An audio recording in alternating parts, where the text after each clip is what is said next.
वैसे तो हमने बहुत सारे डिसऑर्डर्स का नाम सुना होगा, जैसे कि एंजाइटी डिसऑर्डर या फिर स्लीपिंग डिसऑर्डर या फिर स्किन पिगमेंटेशन डिसऑर्डर्स। ऐसे बहुत सारे डिसऑर्डर्स का हमने नाम सुना रहेगा, बट आपने ईटिंग डिसऑर्डर्स सुना है? अगर नहीं सुना है तो ये जो मैं वीडियो बना रही हूँ इस पर,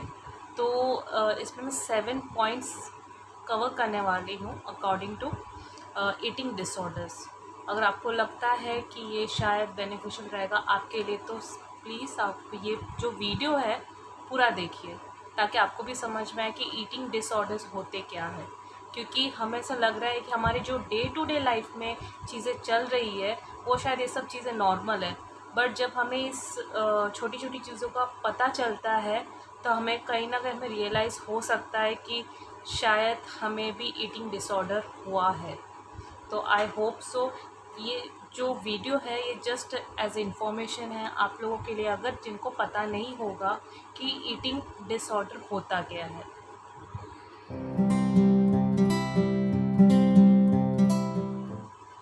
ईटिंग डिसऑर्डर एक मेंटल डिसऑर्डर है जो मोस्टली पाया गया है टीनेजर्स में। एंड और इसका जो बोल सकते हैं हम लोग कि जो मोस्टली हमने देखा है, या फिर जैसे मैंने सर्च किया था तब मुझे वहाँ पे पता चला है कि टीनेजर्स इस चीज़ को इस तरह से डिग्निफाइड करते हैं कि जैसे कि अभी देख रहे हो कि हर किसी को बॉडी शेमिंग चाहिए, ठीक है। एंड उस चीज़ की वजह से वो लोग अपने जो डाइट है कहीं ना कहीं रोकने की कोशिश कर रहे हैं। जो नॉर्मल बेसिस पे जो खाना रहता है वो उसको अवॉइड करना, कीटो डाइट में चले जाना, या फिर कोई ऐसे डाइट जो उनके लिए ठीक नहीं हो। एंड इसके वजह से क्या होता है, मेंटली आप पे बहुत ज़्यादा बोल सकते हैं कि ये एक एंजाइटी भी आपको हो सकता है। आप डिप्रेशन में भी जा सकते हो, आपको पता नहीं चलेगा बट आप जा रहे हो कहीं ना कहीं। एंड उस वजह से ऐसा बोल सकते हैं कि ये आपके लाइफ में भी कहीं ना कहीं आपके रेगुलर बेसिस पे जो आप काम करते हो उस पर भी इफ़ेक्ट कर सकता है। तो ये इसका इंट्रोडक्शन है। अब मैं आपको बताने वाली हूँ सेकेंड पॉइंट, एनोरेक्सिया नर्वोसा। एक तरह का सिम्टम है जहाँ पे ये पता चलता है हमें कि लोग जो नॉर्मली बेसिस पे जो खाना खाते हैं, ठीक है, अभी अगर उन्होंने कहीं पर भी आर्टिकल पढ़ ली या फिर उनको ऐसा लगता है कि उनका वेट थोड़ा सा कंज्यूम हो गया है, थोड़ा बढ़ गया है वेट, तो फिर क्या होता है कि उन्हें ना उस चीज़ का ना डर हो जाता है, एक डर अंदर ही बैठ जाता है। एंड उस चक्कर में ना वो जो नॉर्मल फूड है उसे डिनाई करने लग जाता है। एंड डिनाई करने की वजह से कभी सोचिए अगर कोई चलो छोटा सा फंक्शन हो गया या फिर कहीं पे आप पार्टी में भी गए, वहाँ पे चलिए नॉर्मली आप पता है कि यहाँ पे मतलब कोई भी पार्टी में आप गए तो थोड़ा बहुत जंक फूड कुछ भी आप खा लेते हो, ठीक है, बट लोग उस चीज़ से डिनाई कर देते हैं पूरी तरह से। एंड अगर बाई चांस उन्होंने समझो खा भी लिया तो लोग उस चीज़ को बैलेंस करने के लिए ओवर एक्सरसाइज करते हैं। तो इस वजह से और इस डर की वजह से उन्हें ऐसा लगता है कि सच में अगर वो लोग कंटिन्यू ऐसा करते रहे एंड ये चीज़ होती रही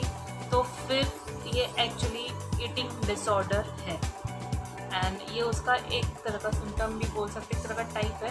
कि जिससे आपको पता चलेगा कि क्या ये आपको भी है या नहीं, कि आप खाने से बहुत ज़्यादा डर रहे हो। अगर समझिए चलिए किसी को पसंद होता है कि फ्राई चीज़ें खाना, ठीक है, फ्राई चीज़ें अचानक से अवॉइड कर दी, मेंटली कहीं ना कहीं आप सोच रहे हो कि आपको पसंद है, आपको खाना है, बट आपको डर लग रहा है कि अगर मैंने एक समोसा खा लिया और या फिर एक वड़ा पाव भी खा लिया, ठीक है, तो उसके चक्कर में शायद से मेरा वेट बहुत ज़्यादा बढ़ जाएगा और उस डर की वजह से वो पूरी तरह से डिनाई कर लेंगे उन चीज़ों को। तो ये एक तरह का एक सिम्टम हो सकता है। तो सोचिए क्या आपको ऐसा कोई सिम्टम है या नहीं। अब जो मैं आपके साथ शेयर करने वाली हूँ और एक पॉइंट, वो है बुलिमिया नर्वोसा। तो इसमें क्या होता है कि लोग ना एक टाइम पे बहुत ज़्यादा खा लेते हैं, बहुत, एंड अचानक से ना फिर वो खाना एकदम से ही छोड़ देते हैं। मतलब बस ऐसा रहता है कि अभी बहुत ज़्यादा टेम्पटिंग हो रहा है, चलो एक दो बार टेम्पटिंग हुआ, ठीक है, बट ऐसा हो जाता है ना कि एक ही टाइम पे सब चीज़ें खा लेना, खा के फिर उसके बाद फिर बोल देना नहीं अब तो मैंने छोड़ ही दिया है, पूरी तरह छोड़ दिया है, अब तो मैं नहीं खाने वाला हूँ। तो ये दूसरी टाइप का भी एक सिम्टम है। उसके बाद मैं आपको बताने वाली हूँ बिंज ईटिंग डिसऑर्डर। इसमें क्या होता है ना कि एक टाइम पे बहुत सारी चीज़ें लेने का, उसको शॉर्ट टाइम पे ना सब कुछ ख़त्म करना, सब कुछ जल्दी से खा पी के ख़त्म करना होता है। एंड जैसे कि मैं यहाँ पे अगर छोटा सा एग्जांपल लूँ, जैसे लोग बोलते हैं ना कि अरे हमें जिम ज्वाइन करना है, ठीक है, तो हमें तो अभी डाइट वाइट मानना पड़ेगा, डाइट के जैसे हमको जाना पड़ेगा। तो हम आज सोच रहे हैं ना कि जो जो हमारे मन में है, हमको जो चीज़ें खाना है, जो हमको पसंद है, तो हमें सब चीज़ें खा लेनी चाहिए, सबके सब एक साथ खा लेनी चाहिए। एंड उसके बाद से कल से तो हमें स्टार्ट करना ही है वैसे भी जिम एंड ऑल, मतलब जो भी एक्सरसाइज उन्हें पसंद है करना या फिर उन्होंने सोचा है ज्वाइन करना। तो ऐसी सब चीज़ों में क्या होता है ना, एक तो आपका जो ओबेसिटी है वो बढ़ सकता है, high blood pressure, cholesterol, and इसके वजह से आपका जो पूरा बॉडी का जो वेट है या फिर बॉडी अचानक से हर एक चीज़ें कंज्यूम नहीं कर सकता, उससे टाइम लगता है हर एक चीज़ को बैलेंस करने के लिए। अब अगर मैं यहाँ पे बोलूँ कि अगर आप कहीं पे समझिए नई जगह पे गए हो, ठीक है, तो आपको वो जगह पे जाने के बाद थोड़ा सा टाइम लगता है ना एडजस्ट करने में। तो एज इट इज़ सेम आपकी बॉडी के साथ भी होता है कि आपने अगर अचानक से सब चीज़ें खा ली, ठीक है, तो वो आपका जो बॉडी है उससे थोड़ा टाइम लगेगा एडजस्ट होने के लिए, हर एक चीज़ को समझने के लिए, और इस वजह से आपका जो बॉडी है वो इम्बैलेंस्ड हो जाएगा। एंड अगर आपका बॉडी इम्बैलेंस हुआ तो आप मेंटली भी बहुत ज़्यादा डिस्टर्ब हो सकते हो। तो आप समझ रहे हो कनेक्शन, अगर आपका बॉडी ही प्रॉपरली सेफ नहीं है, मतलब अगर उसको बैलेंस ही उसका आप चला नहीं पा रहे हो, तो आप मेंटली भी बोल सकते हो कहीं ना कहीं इम्बैलेंस हो सकते हो। अब जो मैं सिम्टम बता रही हूँ उसका नाम है पिका। पिका में क्या होता है कि आप लोगों को पता रहेगा कि हम बचपन में ना किसी को चॉक खाना पसंद होता था, किसी को पेट,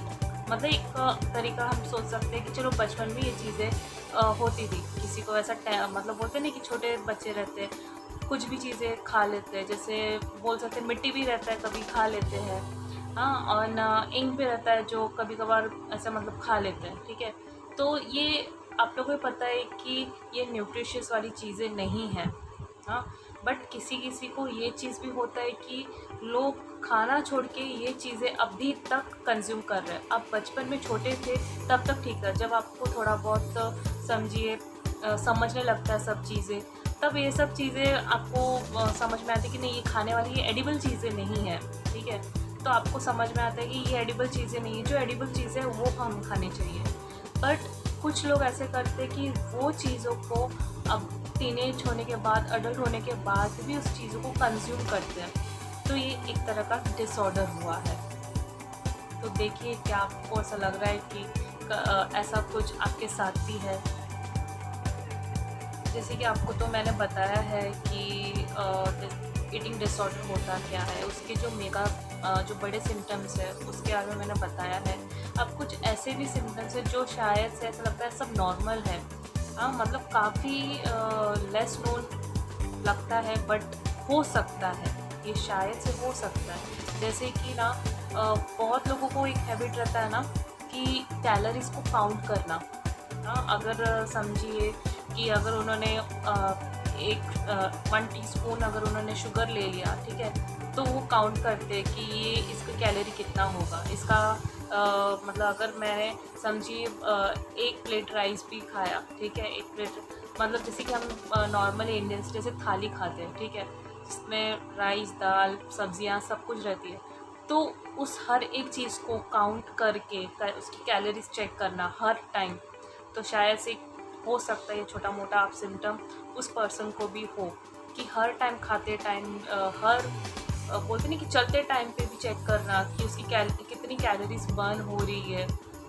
तो हर टाइम उस चीज़ के आर्टिकल्स पढ़ना, मतलब ऑल टाइम उसके दिमाग में सिर्फ यही चल रहा है कि मेरी कैलोरीज कितनी जा रही है, कितनी कम हो रही है, मुझे और क्या खाना चाहिए, मुझे और किस तरह से बैलेंस करना चाहिए अपने डाइट को ताकि मेरा जो बॉडी है प्रॉपर रहे। तो ये इस तरह का सिम्टम भी हो सकता है उसमें। एंड उसके बाद मैं बोलूँ कि बहुत लोगों को ना ऐसा भी रहता है कि खाने के बाद ना वॉमिट होना, मतलब बोल सकते हैं कि उन्हें कुछ में भी शायद से कोई सिकनेस नहीं हो, कोई भी इलनेस नहीं हो, बट फिर भी उन्हें ऐसा हो कि खाने के बाद ही उल्टी होना, ठीक है। फिर ऐसा भी हो जाता है कि मतलब कुछ लोग ऐसे भी करते हैं कि डिनाई करते हैं खाने मतलब एक साथ खाने को बैठने के लिए। उन लोग बोलते नहीं, मन नहीं है, मतलब मन नहीं कर रहा है खाने का। एंड ये एक दो बार चलो हो जाता है कि चलो हो जाता है कि आपका मूड स्विंग चल रहा है, थोड़ा बहुत आप सोच सकते हो, बट ये चीज़ का अगर वो हैबिट होते जा रहा है तो शायद से वो प्रॉब्लमेटिक हो सकता है। एंड ये भी होता है कि ना बहुत लोगों को एक चीज़ का हैबिट होता है कि खाने को छुपा के रखना एंड और टाइम उसको फिर खाते रहना,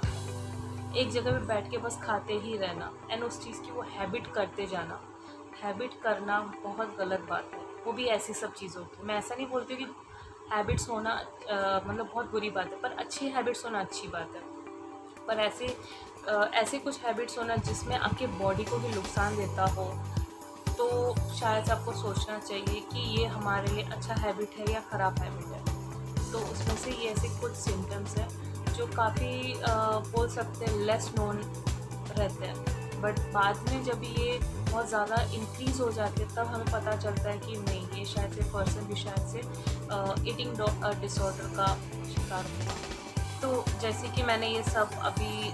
सब चीज़ें बताई है कि सिम्टम्स एंड मीनिंग इसका जो मतलब ये डिसऑर्डर का जो है वो मैंने बताया। अब ये सब बताने के बाद फिर आप सोच रहे हैं अगर किसी को है या फिर किसी फ्रेंड को हुआ है ऐसा कुछ, तो फिर अभी वो क्या करे, अब इसका क्या सॉल्यूशन है। ऑब्वियसली बात है, पहले आप अपनी फैमिली के साथ, अपने जो क्लोज़ फ्रेंड्स हैं जिससे आप कंफर्टेबल हो बात करने में, तो आप उनके साथ बात कर सकते हो। बात करने के बाद ऐसे बहुत सारे आपके मतलब में भी बोल सकते हैं कि आपके जो फैमिली डॉक्टर है आप उनसे भी कंसल्ट कीजिए। और अगर हो सके जैसे बहुत सारे सपोर्टिव रिसोर्सेज भी हैं, जैसे फिजिशियंस भी है जिनके पास आप जा सकते हो। एंड आप ऐसा बोल सकते हो कि पीर सपोर्ट ग्रुप्स भी होते हैं जो ये सब चीज़ों को फाइंड आउट करते हैं एंड मतलब वो आपकी हेल्प करते हैं ये सब चीज़ों से निकलने में। एंड ये देखिए आई मीन जैसे जो मैंने थोड़ा बहुत जो सर्च किया था इस पर, तो यहाँ पे मैंने मतलब बहुत जगह पे ऐसे लोगों के आर्टिकल्स भी पढ़े थे कि जिस पे ये लिखा हुआ था कि उन्हें थोड़ा शेम फील होता है ये सब चीज़ों पे बात करने के लिए। मतलब शायद से हो सकता है कि लोग इस बात पे हंसेंगे या फिर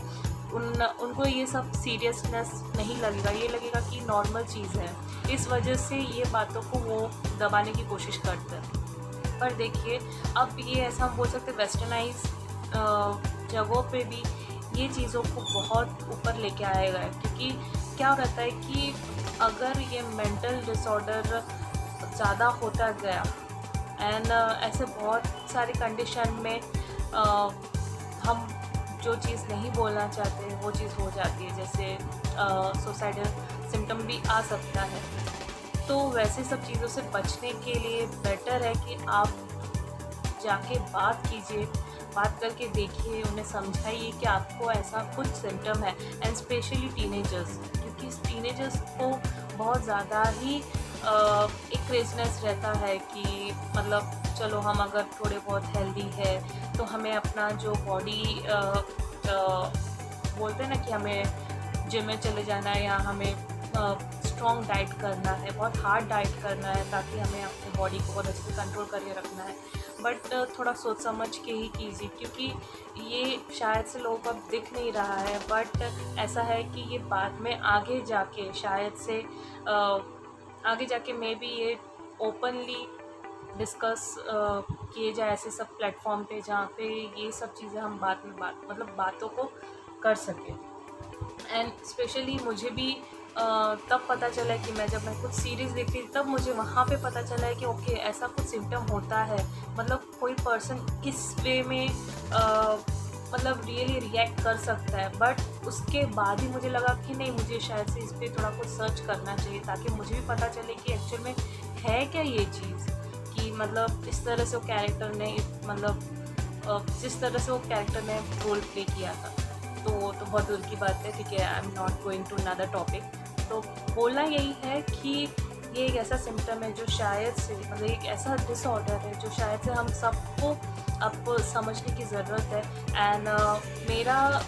मैं शायद से कुछ पॉइंट्स शायद से मैं कवर ना कर पाई, क्योंकि मैं बोलूँगी नहीं कि मैंने पूरा 100% हर एक चीज़ इस वीडियो में मतलब दे दिया हो, नहीं, मैंने कुछ ऐसी चीज़ें दी है कि शायद से मुझे लगा कि अगर ये बेसिक इन्फॉर्मेशन भी लोगों को पहुँचे तो शायद से वो भी कुछ ना कुछ सर्च करे इस पे कि उनमें ऐसा कुछ सिम्टम है या नहीं। आई होप सो आपको ये जो वीडियो है थोड़ा बहुत गाइड किया होगा और काफ़ी इन्फॉर्मेटिव लगा होगा। तो प्लीज़ मेरे चैनल को सब्सक्राइब कीजिएगा। एंड इसी तरह से आप अगर मुझे सपोर्ट करेंगे तो मैं भी ऐसा कुछ वीडियोस और भी बनाऊंगी, ताकि मुझे भी लगेगा कि हाँ, ये सब वीडियोस है जो शायद से मैं इस प्लेटफॉर्म पे लेके आऊँ एंड लोगों तक वो चीज़ पहुँच पाए। Thank you so much.